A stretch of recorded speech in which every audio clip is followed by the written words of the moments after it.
बिस्मिल्लाहिर्रहमानिर्रहीम। अस्सलामुअलैकुम। ज़ैन नाम का मतलब। ज़ैन नाम का शुमार लड़कों के नामों में होता है।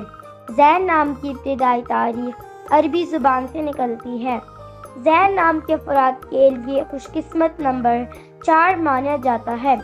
ज़ैन नाम का मतलब खूबसूरती, आराइश है, जबकि खुशकिस्मत दिनों में सोमवार, जुमरात शामिल है।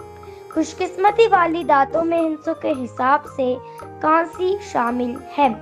ज़ैन नाम के अफराद के लिए मुवाफिक रंगों में पीला, सफ़ेद, हल्का सब्ज़ शामिल है। ज़ैन नाम के अफराद के लिए मुवाफिक पत्थरों में सब्ज़ पत्थर शामिल है।